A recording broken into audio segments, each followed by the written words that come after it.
The following is a presentation of the Mat Talk Podcast Network. It's time to go on the mat.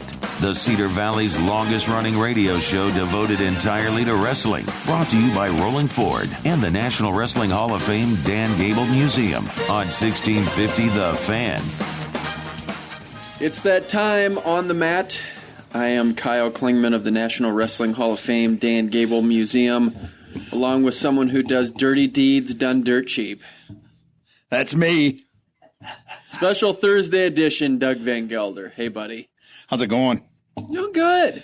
I haven't had many dirty deeds to do lately. Well, it's just, this all stems it's hard to get in the mood. Well, this stems from a conversation with me, you and Scott, about music. You said you're not necessarily a music guy. Your son Seth has to listen to music. I don't know where Scott is. I think he's probably listening to music. He works in Mix 93 and 1650, so there's music all around, so it's part of his life. You bet. Right? Absolutely. So if I needed to know the lyrics on something, Scott would be one of the first people I'd seek out. He would be a good choice. Yep. But I still think of you every time Spirit in the Sky comes on. Well, that's a special song. I like it. And you want it played at your funeral, right? Yeah. Yeah. And so I hope that's a long way away, but that's always... Well, I do too. I hope it's, really antique music by the time we get there. Well, it's getting close to that now, but... Hey, but we've done this for over 10 years now, and I love this radio show. I love doing it. I love being able to have great guests like we have today. I never tire of this process, doing this and learning more about the wrestlers, and there's always something new that you discover, and we get new guests like today, George Kosturos, the lead actor in the new movie American Wrestler, The Wizard. We get a chance to talk to him, and then we get a chance to talk with Chuck Yagla, who is going into the National Wrestling Hall of Fame this weekend, and he's from Waterloo, Iowa. So just a great time doing this, and what a great host. It's hard. It's hard to put Chuck in a category because he seems so mellow, yet he's so intense. And how do you deal with somebody like that? You don't. You don't. You just let him be it, right? Yeah, you just let him go. Yeah. And have fun with it. So, yeah, it'll be fun to talk with Chuck, and I don't take it for granted that he's in the Cedar Valley. He lives in Waterloo, went to Waterloo, Columbus. Iowa's first outstanding wrestler of the NCAA wrestling tournament, two-time NCAA champ that never won state. He is one of those guys that you use as a barometer of where to go. One of the people that got cheated out of an Olympic chance. He sure did. He sure did. And we've talked to him before about it. We'll probably touch on it a little bit, but really just want to focus on all the great things he's done for the sport, so we get a chance to close out the show with Chuck Yagla. And again, Doug's legend continues. My dad tells me he's out in Colorado Springs, runs into a guy that is from Grundy Center. He asks if he knows Doug. He laughs, says, "Of course I do." Of course I do. Yeah, huh? And so I think he sent you a text about it. Oh, yeah. Yeah, he did. Okay. So you were in I didn't the get know. all those details, but... Yeah. So, again, everywhere you go, you're going to run into a Doug sighting somewhere. And it happens to be that someone knew Doug. So, once again... And I remember him well. You do? Yeah. Okay. His sister and... Yeah, his sister and a guy that she eventually ended up marrying, we used to double date. Oh, yeah? Yeah. Stephanie. It's fun to hear those stories. It's fun, too, because we have this great movie out, American Wrestler, The Wizard. You haven't seen it yet. I bought it on Vudu, had a chance to watch it. Sandy Stevens, who is UNI graduate. She's in the movie as the announcer of the California State Championships. And I think George Kosturos is the reason the movie's good. He carried the film. And just your thoughts on wrestling movies in general. I think a lot of times they can be a little cheesy because of the acting or how they time portray compression wrestling. You got to go through generally. You know, I think you can make a movie about 1 7-minute match, to tell you the truth. But, you could. You know, just by use of flashbacks and everything, you could just go and go and go on that. But, yeah, I like wrestling movies, obviously. I love the subject matter. Yeah, so it's the psychological aspect to this day is what I really love about wrestling. Yeah, and I think a good wrestling movie will capture that. Yeah. And I think They do a good job. And, of course, they have Hollywood in it. You have to do that to be able to sell a movie. There's no question about that. You need drama. And they put that in there. They insert the drama into the film. But George Kosturos did a good job. Generally, wrestlers are a little bit to the drama queen side. Well, they can be. Let's face it. I love it when they are, too. Yeah. Well, hey, and it's just it's a good topic, and I just maybe not a natural segue, but you got to a topic that I want to talk about is transfers in wrestling. Ryan Milhoff, All-American from Oklahoma, is transferring to Arizona State. It looks like there might be another transfer coming out. Joey McKenna might be transferring out of Stanford. To Arizona State? Well, no, not to Arizona State. We don't know. Just might be transferring out. I know it happened before Steve Mocco. The big one was always Steve Mocco, wrestled in Iowa, took that Olympic redshirt year, got beat by Tolly Thompson, by the way, which I'm still proud that Tolly's 7-0 against Steve Mocco. I want to keep bringing that up. And then he went to Oklahoma State. I don't know necessarily if that was the turning point, but I think there's a lot to it. Steve Mocco doing that almost opened the floodgates. And now it's pretty common that you see that. Before that, Joey Melchiori transferred, Tom Ryan transferred to Iowa. So there were some things that happened. Ray Brinzer went from Oklahoma State to Iowa, but part of that might have been the sanctions on the program at the time. So there's a variety of reasons. But the prominent one to me is when Steve Mocco left Iowa to Oklahoma State. And I don't know if that necessarily changed anything in our sport. Like you said, that was after his redshirt year for Olympic year. Correct. So Steve Mocco placed second as a true freshman, won it as a true sophomore, then took that redshirt year in 2004, trying to make the Olympic team, and everyone thought he might be able to beat Kerry McCoy and Tolly Thompson, which he was unable to do. Had a good performance, though. He did great being at that level. I think kudos to him. He did a nice job in 2004. Made the Olympic team in 2008. Went to Oklahoma State, won it as a junior, and then got second his senior year. I'd like to get your thoughts on just transferring in general. Do you think you should stick it out, or if you don't like the program and think it's your fit, do you go where it's the best fit and let the athlete go where he wants? I think you have to let the athlete go where he wants. It's his life. It's his experience. It's not the fans. It's not the coaches. It's that individual. If he feels he can be happier going somewhere, let him go. You know, that was one of the raw deals that they had going out there at Virginia Tech. You know, with those guys that, you know, they messed around. I mean, that was sad. This is what the student wants to do. This is what the student should do. He should be allowed to do it. I'm with you on that philosophically, but is there something to be said about sticking with it all the way through, even when there's a little bit of adversity? If a kid thinks he's getting the shaft, you're never going to get it out of him. You know, that's just the way they are. They're not 30-year-old people with a lot of worldly experience. They're with somebody. They signed with a coach they trusted in, and they, for some reason, one reason or another, may even be imagined. But they feel if they're not getting the best shot, I'm out of here. So how about... So they can either mentally check out and stay at that school or go somewhere else where they think they can... Who was it this last year? Came from North Dakota... kid that got kicked out of Iowa. Oh, Seth Gross. Yeah. Went to South Dakota State. I mean, he had to go somewhere else, obviously. So, but, I mean, that's the whole thing. That's the way it's got to be. So do you see a difference between making a transfer to another school and decommitting from your verbal commitment to, say, the University of Iowa, and Gavin Teasdale now saying, I don't want to go to Iowa, I want to go to Penn State? This is before he made the initial... He hasn't spent a minute in the Iowa room? Correct. Is there a difference between that and transferring? No. I think it's just, again, it stems back to the immaturity of the individual. You know, and if he thinks that's what's going to be best for him, that's what he's going to do, and I don't see a problem with that. So then the value of a commitment really has no it really has no value. So, and I think it's not a binding contract, I don't think. Yeah, it's a letter of intent. Or a verbal commitment based on where they are at that time. I think Gavin Teasdale has another year of eligibility. I just can't imagine a coach wanting somebody there that didn't want to be there.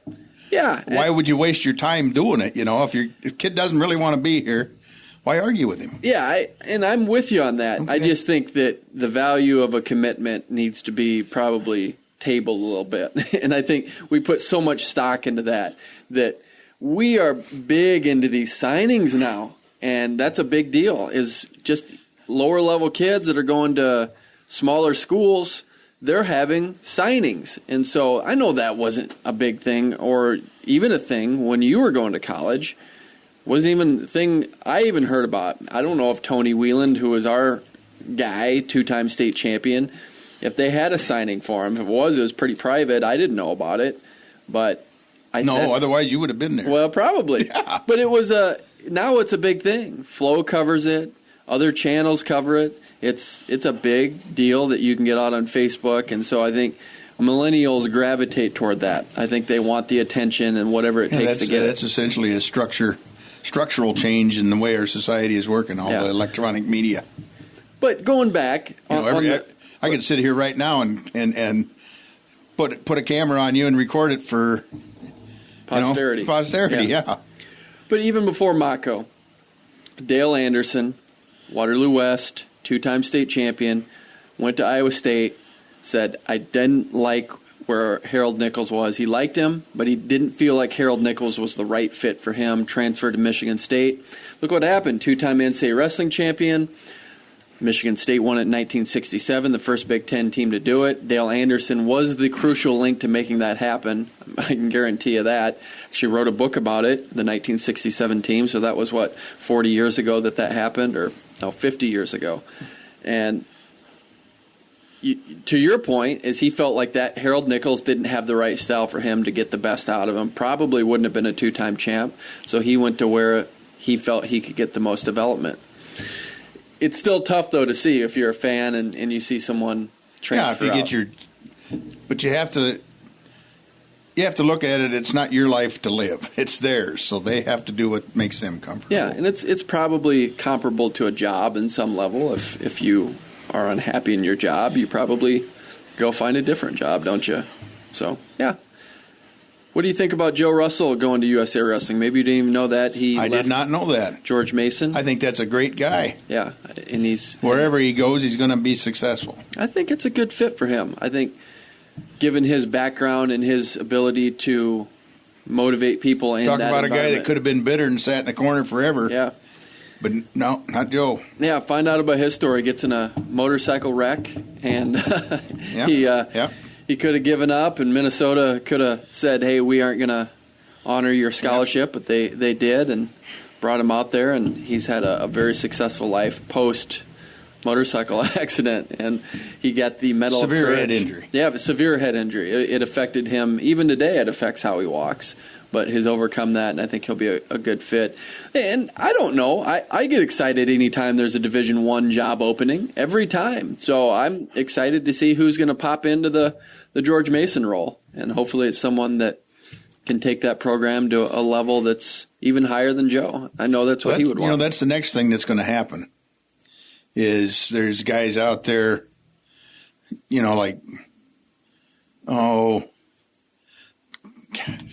can't remember his name. That's not unusual with me. You know that. Right. From Penn State. Penn State. Yeah, is Cale going to get guys out there that are going to pick up on programs? Coach like, Gable, he's so pervasive in the coaching ranks around the country that if you really want to measure success, that's another way to do it, and he's got a lot out there. So I just wondered, John, why can't I remember that name? I'm going to feel terrible once you say it. What, was he a wrestler at Penn State? Yes. And he's coaching right now? He always wrestled Dake. David Taylor. Oh, God. Okay. He's got to be looking at coaching. I think he is. I think he has another Olympic cycle, I hope. I hope he goes through 2020, even beyond. I'd like to see him go another 8 years. I don't know if his body will hold up, but I think he's just coming into his own. He's up at 189. I think even if Jaden Cox... He did go up another weight, didn't he? Yeah.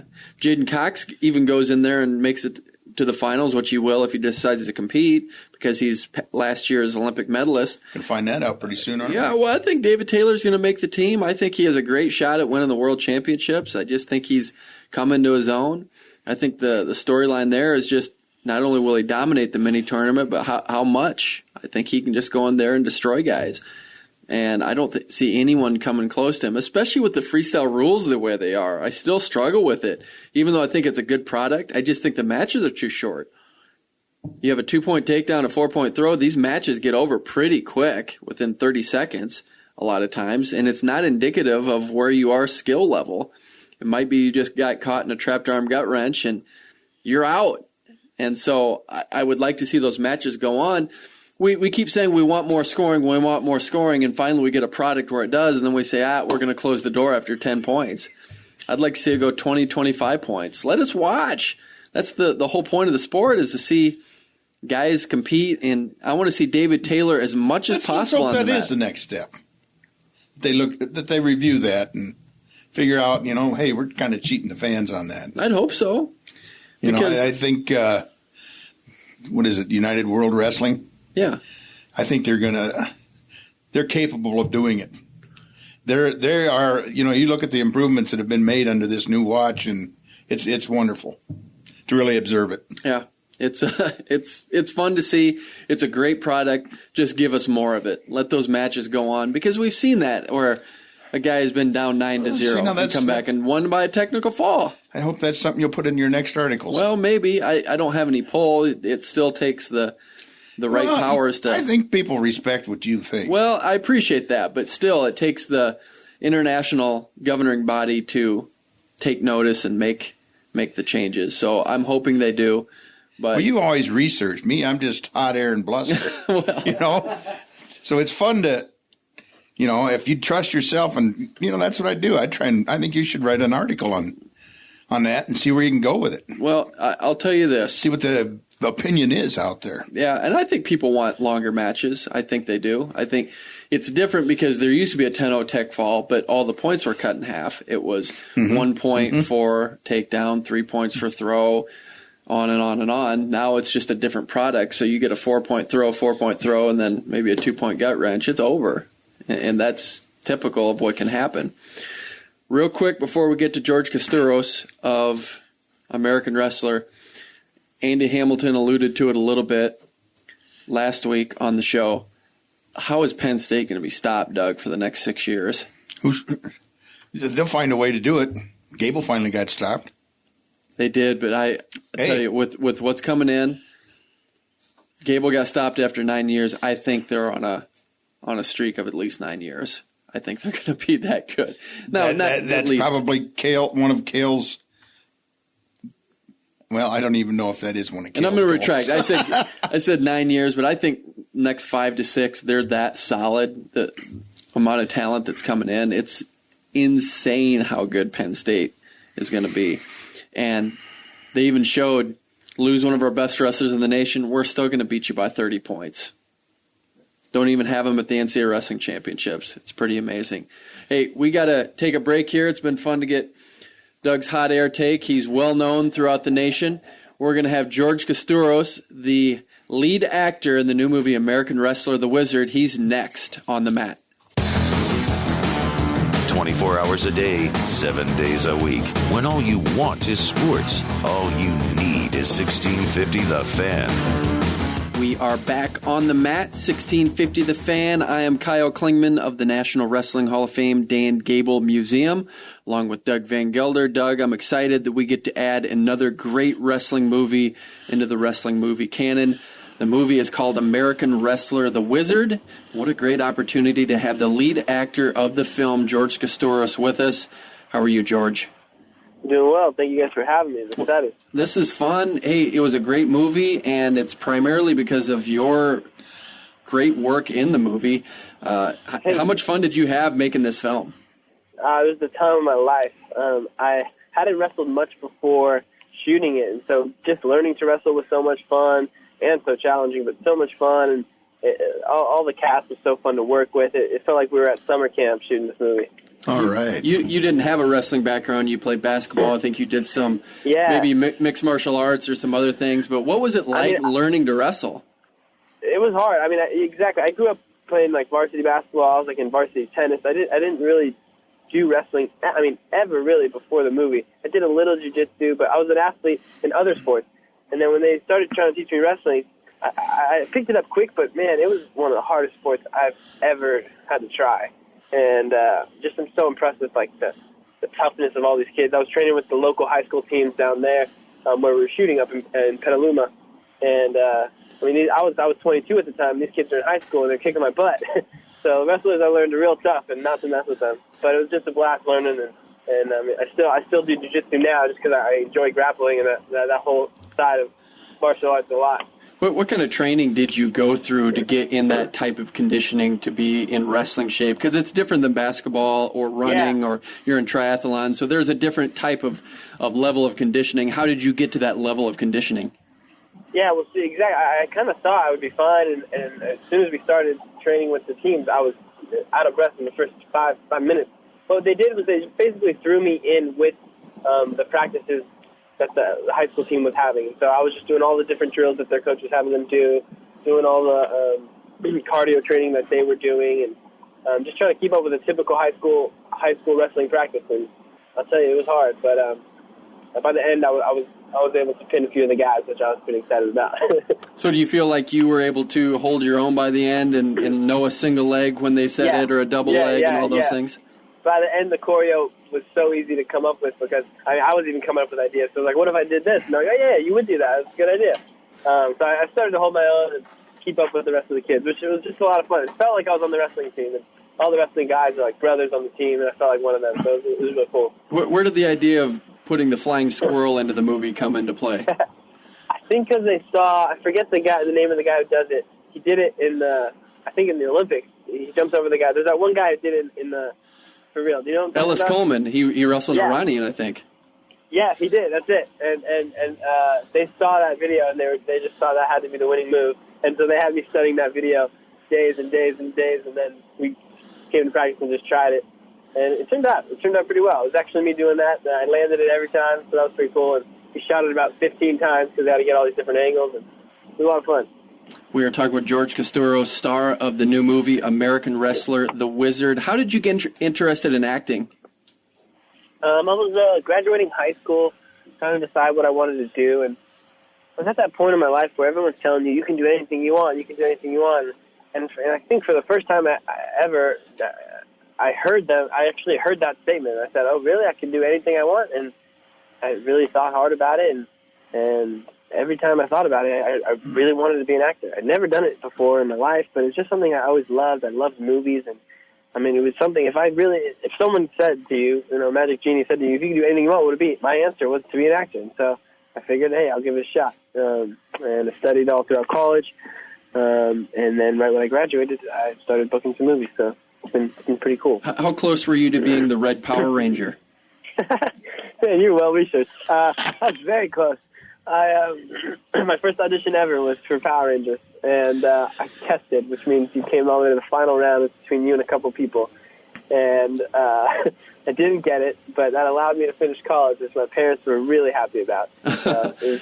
We look back at it as a blessing. Now, when you have roles and you get roles, how competitive is it to get a role? Because I don't know. I'm fascinated by what it's like in Hollywood to be able to audition for a role and get it. Is it hyper-competitive, get roles? It's the most competitive thing I've ever been a part of. I'll give you a story of how crazy it is. I did this movie, American Wrestler. It turned out real well. Audiences really seemed to like it, right? I get an and then about a year, maybe a year and a half later, I got an audition for a wrestling movie to play a high school kid. And I don't know how this movie came about, but the story was so close to the story we had just made, and it's different though. It was an American kid and everything, and the movie ended with a flying squirrel. So I went out for it, and I couldn't even get that. Really? So it just shows you, like, it's so hard to just like if the first movie wasn't proof of concept enough, I don't know what else you had to do. So there's a lot of luck involved, and there's a lot of different factors that go into casting. And sometimes it doesn't. You don't have to be the best guy. You just have to be the right guy. Something they always say: the best actor doesn't always get the job because maybe your hair was too dark or you were a little too tall. Yeah. So many things come into play. It's just hyper competitive. You filmed this in 18 days. Is that right? Yeah, filmed it in 18 days in Petaluma. I worked every day, 12 hours a day. We had 6-day weeks, which means you only got 1 day off a week. And, I first time I saw it, I was shocked because I did not know. I did not know we got all that on camera. So when you're working with big names like John Voight, who's in the film, do they just come in, put their time in, and then they leave, or are they really into the movie? Yeah. I mean, we were really lucky. Normally that's the case. Yeah, they'll just come in, they'll do their thing and bounce out. But John was so involved in helping develop the characters of the script. He did a little bit of rewriting in certain parts, and he came up and shot, I think, for about a week. And then Bill Fichtner was there almost the whole time, and he was so in it. He was like the coach of everyone, not only in the movie, but like of everyone on set. And he was such a person to look up to, and to this day, it's still like a mentor to me. We are on the mat with George Kosturos, lead actor in the new film American Wrestler, The Wizard. Big part of the storyline is the xenophobia that takes place. You are coming from Iran to the United States. It seems relevant to today. Is that part of the reaction you've gotten from audiences that, hey, this sounds a lot like what's happening today? Yeah, totally. And somebody said at one of the screenings one day that it's kind of like 1979 meets 26. Oh, this was a year ago, 2016, and now even more so, 2017.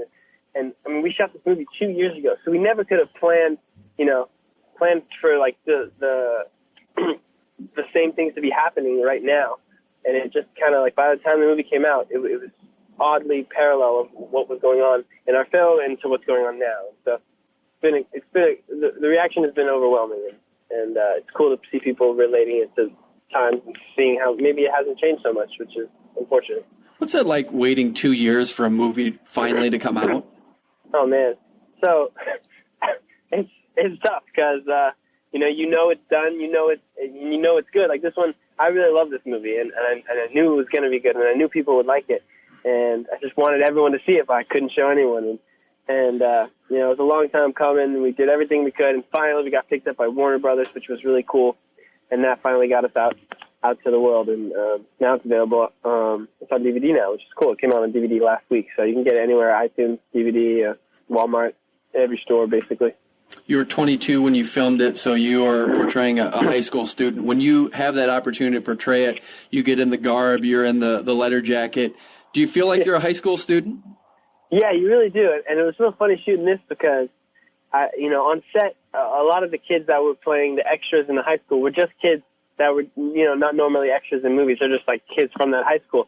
And so I was just as the high school kid, and I was just as the Iranian kid. And I'm not kidding. There were times when, like, the high school kids were, like, not bullying, but, like, making fun of me, making jokes, and treating me like the kid in the movie. And I felt like because they didn't understand the difference that I was older, and it was weird. It felt like I was in high school again. And, the Letterman jackets and all the lunchroom stuff. It was a lot of fun. Now, you're Greek, but you play an Iranian in this film. Did you have a hard time picking up the Farsi? You sound like you did a good job of picking up the ethnicity. How did you make that transition? I had some close friends and family who helped me kind of mold the accent because it's very similar to Greek. And I had a best friend, two twin best friends in high school who were Persian, and I kind of spent a lot of time with their families and their parents and learned their accent. They taught me how to say all the Farsi words like perfectly correct phonetically, even though maybe I didn't know what I was saying, but I was saying it right. And just spent a lot of time with someone who has the actual accent from Iran and kind of just learned to mimic that. Iranian culture embraces the sport of wrestling. When you got into the film, did you understand how fanatical Iranians are about the sport? Mm-hmm. Yeah. Well, I didn't know it was such a... First of all, I didn't know the wrestling culture was so strong. I got to go to St. Louis for NCAA championships and to promote the movie a little bit, and I did not know, before this, how strong the wrestling community is and how tight everyone is, and that was really cool to see. And then even to see the Iranian side, how passionate they are about wrestling, I think this movie can't fail, As long as the wrestling community accepts us, I think it'll be around for a long time. We are on the mat with George Kosturos. He is the lead actor in the new movie American Wrestler, The Wizard. You mentioned going to the NCAA Wrestling Championships. How's your wrestling history? Do you know much? Not too much. I'm sad to say, not too much. Why? What's? Oh no, I was just going to make sure because there's the Iowa connection. Didn't know if you would know who Dan Gable is. Maybe. Oh, I do. Okay. I do. Gable, Cale Sanderson. You know who that is from Penn State? Yeah, I know Cale Sanderson. Yes. Okay. Coach Cale. Yep, Coach Cale Sanderson. So I mean, you at least know the big names in the sport. Yeah, I was able to meet some of these people, and I think we've done a lot of cool things with the USA Wrestling Foundation. Okay. And I got to meet a whole lot of people in the wrestling community, and they've been so welcoming and so helpful in terms of promoting this movie. Now, with some of your co-stars, do you keep relationships with them past the movie? Yeah, we're all best friends to this day. Me and all the kids from high school, we still have our text group, and we hang out all the time, and we always call it Wizard Reunion, and we'll go bowling, we'll do something fun, and Bill Fickner and I have stayed real close since the movie too. He's a great guy, and kind of took me under his wing in the acting world, and has been a huge mentor and a huge positive light in my life since the film. You currently working? I'm currently working. The exciting thing is we're about to shoot in a week from now. We're going to be shooting a part 2 to American Wrestler. Sweet. Called American Fighter. Yeah. Really? And it's Allie's journey out of high school into college and into the MMA fighting world. Okay. So it's going to be called American Fighter? It's going to be called American Fighter, yeah. Okay. And we start shooting that next week. All right. Ali Afshar. Keep it going. Yeah, this is about Ali Afshar. Why not? And he was actually in the movie. Was that fun to be able to have the movie that it was inspired by actually be your uncle in the film? Yeah, it was intimidating at first, but then it was really cool having him there because I got to know him really well, and having him on set was helpful, and then having him in the scenes was even more helpful because he was right there, and he's a great actor too, and so working with him was a blast, and I'm so happy everyone approved and so excited about the way I portrayed him in his life, and I've met all his old friends, and they all love the movie, so that's just great to see. Tell us about your band, Thomas. Band Thomas is a duo, pop duo. It's me and my best friend Nick Lukin, and we got our first single coming out in a couple days called Never Forget. And we formed just because we're best friends and we're roommates, and we both do music, and we figured, hey, we're not working. Why are we sitting around? Let's make some music. And so we're recording an EP right now. We got our first single coming out, like I said, in a couple days, and then another single coming out next month, and then our EP will be out later this year. We are on the mat with George Kosturos, lead actor in the new movie American Wrestler, The Wizard. As we look back to that and we look at the film in its entirety, is there a scene that stands out to you as maybe the most memorable? Most memorable? Yeah, it would definitely be that final scene, the final match with Knox, and we shot it at Santa Rosa State College, and so the stadium was full of people, and my actual parents were there in the crowd. Okay. It truly felt like I was in a high school wrestling match, and my parents were there to support me. And when I won, man, I won. Spoiler, but I felt so. It was so cool, and I was jumping up and down, and my family was there cheering. It was just like a surreal moment for me because I've been dreaming of doing sports my whole life, and being an actor seemed like such a crazy idea to my family, and to have them there and to be doing this film is just kind of a full circle of wow, this is happening. You compete in triathlons. Do you think the wrestling mentality will help you in your triathlons as you go forward? 100%. I think the wrestling mentality will help me in everything I do as I go forward. That sort of never forget and keep fighting as tired as you may be, in whatever sense that means. I've already seen it help me in my auditioning, in my pursuing of acting, in my triathlon training. And so, yeah, the wrestling mentality, I'd recommend wrestling to anyone, any young high school kid trying to get into a sport. Try wrestling. It's great. Yeah, we talked about the competitiveness of Hollywood and getting in there. I know that it's probably driven by ego a little bit too, but you seem like a humble guy. You seem really down to earth. How do you plan on maintaining that? Thanks. I had great parents growing up, and they've always kept me grounded and kind of guided me along my way. And so I trust that they'll always smack me if I ever get out of line and kind of keep me focused as I go on.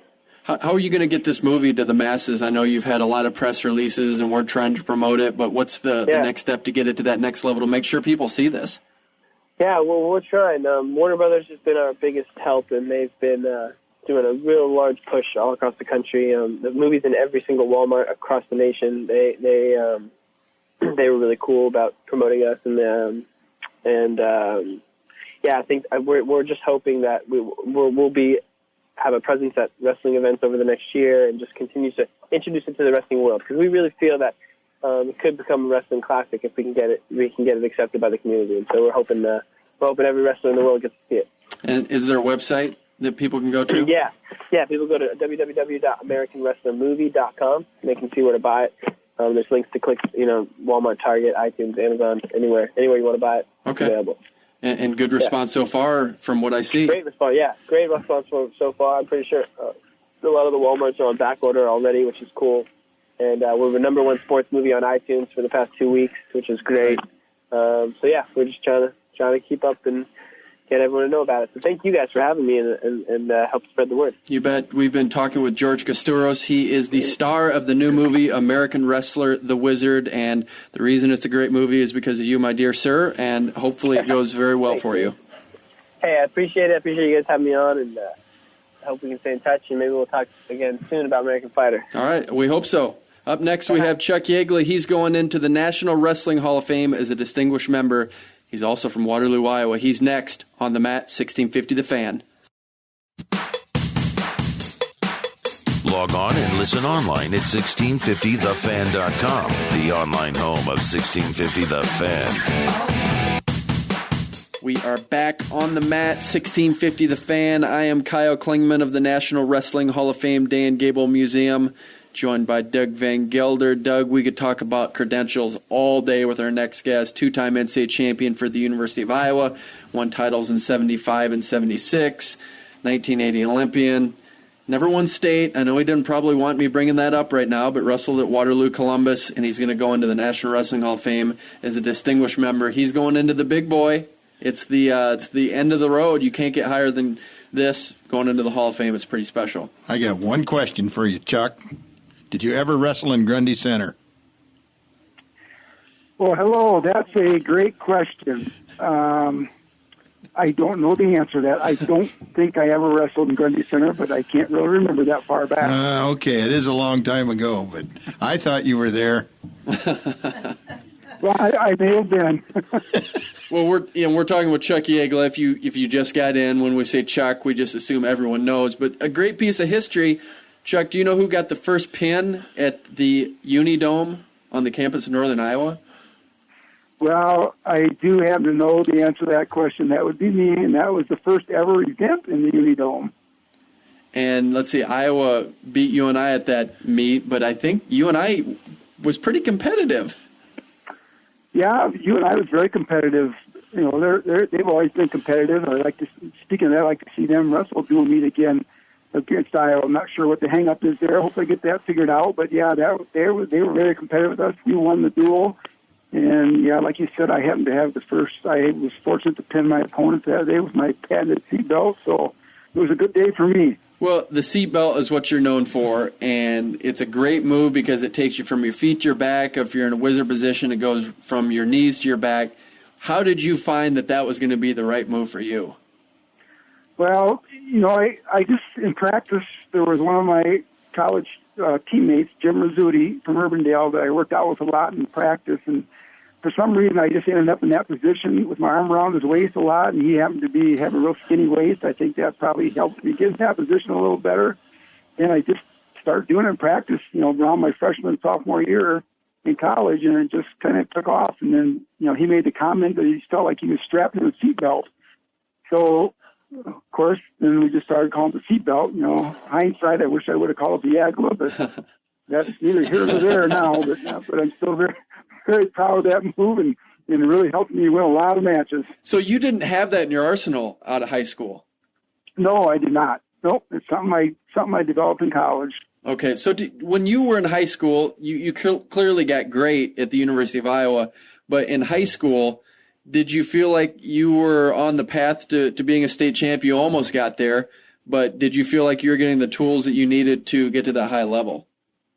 Oh yeah, I definitely thought I was on the path to be a state champion my senior year. My junior year, I fell short, got beaten districts, but the guy that I beat in the finals of sectionals ended up getting third in state, just the way it turned out. And so I knew I was there. I knew I was close, to be, and had the tools to be a state champion if things fell the right way. Obviously that didn't happen, but yeah, that was obviously my goal my senior year and didn't achieve it, which in the long run, probably made me better because it left me wanting to achieve more and got me more interested in wrestling freestyle, after the season. And that's where I started having some more success. So, that was my goal. And I think, I could have achieved it, obviously.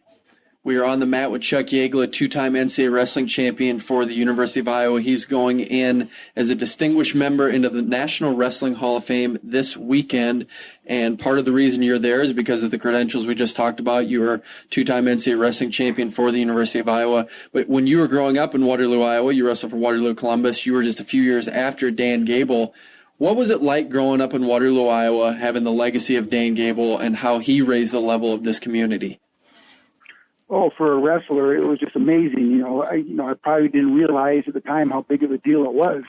But growing up, like you said, he was 6 years older than me. So being involved in wrestling, I started in 5th grade. So that's when, he started winning his high school state championships when I started when I was in junior high. And then, of course, going on to win the Olympic gold medal and all that kind of stuff. I obviously idolized him and followed him. And the wrestling in Waterloo at that time was great. We had good teams at Columbus. East Waterloo had good teams. West Waterloo was in the middle of probably their biggest run of winning. I think they had 88 or 89 consecutive dual match wins during that time, during the, I think late 60s, early 70s. So it was a great time in Waterloo, Cedar Falls. Cedar Falls had great teams, great time in Waterloo, Cedar Falls area, to be a wrestler. You got a lot of notoriety, and all the programs were very good at that time. What is it like wrestling Dan Gable in practice? It just makes me laugh. Yeah, it was not much fun. Obviously for me, he helped me a lot, tremendously, to become a better wrestler, and we happened to be the same size. So I got to work out with him a lot. I mean, some of the guys, some of my teammates that were smaller, they used to kid me that, it wasn't fair because I got to work out with him so much. And I remember one of them, he said I made the comment that a little bit of Gable goes a long way. But he was just so much better than everybody else and just always in better shape. And just, he was good at every position and he was strong. It wasn't anything that he wasn't good at. So it just made me a better wrestler, or anybody that worked out with him, just trying to figure out, how to be successful against him. Would you have gotten to this level without Gable? I don't think so. I credit him with a lot of my success, and I don't think I would have gotten to where I did. Who knows? But going to the University of Iowa at that time obviously worked out great for me. I pretty much mirrored my choices to University of Iowa and the University of Northern Iowa. I think I would have had a good career at the University of Northern Iowa, but I don't think it would have been anywhere near what I was able to accomplish at the University of Iowa. Just being around Gable, and then the other guys that he attracted to the Hawkeye Wrestling Club. I mean, when he came there, all these guys that were out of college all of a sudden flocked to Iowa City because they wanted to be around Gable. And that was the start of the Hawkeye Wrestling Club. So when you went to practice, you were not only working out with your college teammates, you were working out with guys that were successful college wrestlers that wanted to go wrestle in world championships and Olympic championships. So just being in that environment, training with those guys, I told people back then, you either got better or you probably got frustrated and quit. It was just one of those things where you learned everything you could possibly learn and just soaked everything up. So you went when Gary Kurtelmeyer was the head wrestling coach. Did you go because of Kurtelmeyer partly, or was it mainly because of Gable? Gary Kurtelmeyer, actually, his first year as head coach was my freshman year, and he recruited me. He recruited me when I was a senior in high school. And, he was part of the reason I went there. I mean, obviously, Gable being there was part of the reason. And another big reason for me is I had two older brothers that were both at the University of Iowa at that time.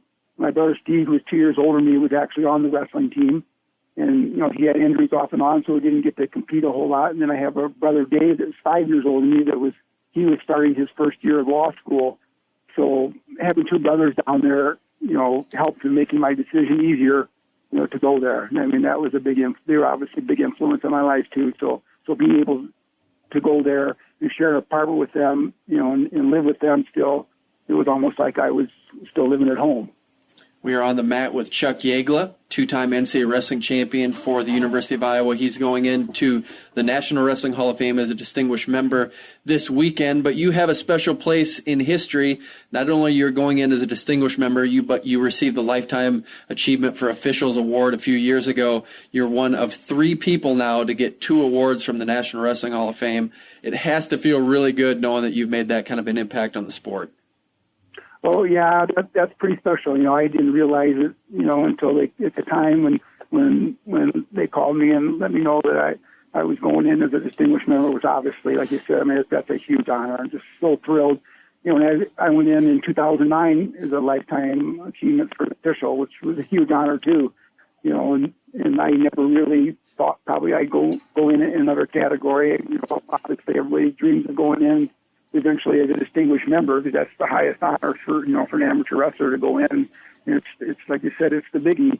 So yeah, I'm extremely pleased and honored and thrilled that I can go in again in a different category. It's an awesome feeling. Yeah, and is it? It's not many people get to experience that, but when you get to live this and go into the Hall of Fame, is it describable at all? What it feels like to get an honor like this? No, I'd say it's hard to describe. It's just, and people ask me, questions about, when you start thinking about going to the Hall of Fame, well, it's not something to think about. Not something, when you're wrestling, you're not thinking about that. When you're competing, I never ever had thoughts of going into a Hall of Fame, or anything like that when you're competing. But then, as years go by, I think it means more to you, and you start to realize, some of the accomplishments. When you're living it, I don't think you realize the things that are going on around you and the impact it's having. But then, of course, you get a better appreciation as you get older. And, yeah, it's something that's very hard to describe. Being an official has to be tough when you look back at all those matches that you officiated, that you refereed. What's the biggest challenge when you're out there when you're trying to be fair? How do you be fair as an official? What's the trick to that? Well, I think a lot of it just comes to your own integrity. That's all you, as an official. The only thing I thought I was trying to do was just award points. I'm not trying to decide a match, which it's hard to not get involved in a match, but you're just trying to do your best and be fair and be consistent. I always tell people, I say that's the most important thing, I think, for an official. I think in any sport is to be consistent. Not everyone's going to like your calls, but if you're consistent across the board, the way you call everything every time, people, I think, will understand that.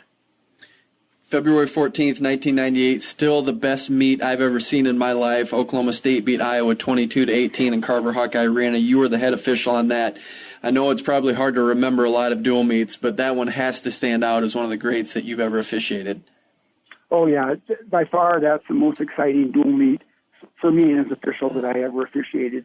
And for me, the noisiest I've ever heard, Carver Hawkeye Arena. In part of that's probably because I was down in the middle of the floor. Maybe I've probably been there other times when it's been noisier, but for me, that was the noisiest I've ever experienced. In fact, I told people, I've probably told you before, that the match between Schwab and Guerrero, Schwab came back from being way down, and it got really, really loud and really crazy. And normally I was going to warn Guerrero for stalling, and normally when you warn for stalling, you don't stop the match. But I blew the whistle and stopped it because I didn't think Guerrero could hear me that I was warning him. So I figured, I got to do the right thing here and let him know. So I stopped the match and told him I was warning for stalling. I mean, it was just so crazy. And there were so many individual matches there. Yeah, I can't remember all the matches, but there's so many that were just great matches and great upsets back and forth. Well, and you warned John Smith for questioning your judgment. Maybe you can get on him down in Stillwater and say, hey, it's time to get even, buddy. Yeah, maybe. But, hey, as you soak in this final experience, we've got a couple minutes on the show, just the 1980 team, just quickly, do a lot of people bring that up to you as a sore spot or just something that they want to know more about? a lot of people bring it up. They want to know more about it and what it was like. That for the United States to boycott and to take that dream away from the athletes from the Summer Olympic team was just, still it's mind-boggling. And I tell people I'm probably more bitter about it now than I was then. It's just, didn't really realize at the time. I guess I thought maybe, it would accomplish something, which it didn't. But just, to make the Olympic team, that's my biggest honor. I think other than now going to the Hall of Fame, it's a huge honor. But as a wrestler competing, my biggest, accomplishment I thought was making the United States Olympic team. I mean, I don't know. I think people probably realize it's difficult, but it's so hard to make the United States Olympic team. I don't care what sport you're in, but, to make the Olympic team, but to not be able to get to go compete is just, it's something, obviously, that I wished I would have had the opportunity to compete. Well, you've stayed in Waterloo a large part of your life, and it's a great honor that you get to go down to Stillwater, Oklahoma, and be inducted into the National Wrestling Hall of Fame as a distinguished member. And it's great that you live in Waterloo, and we get to embrace that great piece of history. We've enjoyed having you on the show. Always love having you at the museum and seeing you anywhere I get a chance to, and really appreciate it, and congratulations. Thanks, I really appreciate it, and thanks for what you do, Kyle and Doug. This is a great show, and I appreciate you having me on it. All right, that's Chuck Yagla. He's going in. Mr. Mello. Yeah, he's going into the big boy. It's the end of the road. It's the Baseball Hall of Fame, the Football Hall of Fame. We have the Wrestling Hall of Fame, and this is the top of the line, and Chuck Yagla deserves it for all he's accomplished in the sport. And it's fun when you can have that residual effect and know that your contributions make that much of an impact that you get to go into a Hall of Fame for it. It's been a fun show. We always have fun with Doug Van Gelder and Scott Fensloff, but this time we had George Kosturos and Chuck Yagla to join in on the fun. You've been listening to On the Mat on 1650 The Fan. You've been listening to On the Mat, the Cedar Valley's longest-running radio show devoted entirely to wrestling. Brought to you by Rolling Ford and the National Wrestling Hall of Fame Dan Gable Museum on 1650 The Fan.